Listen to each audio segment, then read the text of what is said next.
Kumusta mga kaibigan, maligayang pagdating sa aking channel. Nagkaroon ng isang bagong pag-unlad sa pagitan ng Kapayapaan at Yagmur Yoxel. Kinumpirma ni Boris Yagmur Yoxel ang totoong dahilan kung bakit hindi siya dumalo sa pagdiriwang ng anibersaryo.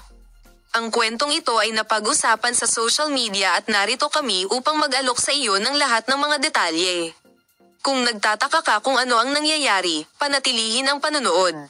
Si Yagmur Yoxel Boris, nakilala sa kanyang masusing pagpaplano at mga saloobin, ay nag-ayos ng isang malaking anibersaryo ng kanyang kasal sa kanyang kasal. Gayunpaman, sa kabila ng lahat ng mga pagsisikap ng ulan, ang mga bagay ay naging kakaiba sa kawalan ng kapayapaan. Ipinaliwanag ni Boris ang sitwasyon sa isang matalik na pakikipanayam. Inamin niya na hindi siya lumahok sa mga pagdiriwang dahil sa pagtaas ng pag-igting sa kanyang mga relasyon. Ayon sa Kapayapaan, may mga hindi nalutas na mga problema na naging mahirap para sa kanya na huwag lumahok sa kaganapan. Minsan masyadong abala upang ipagdiwang ang emosyon.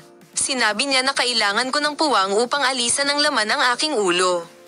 Huwag kalimutan na sundin ang aming channel para sa mga bagong balita mula sa Boris at Yagmur Yoxel.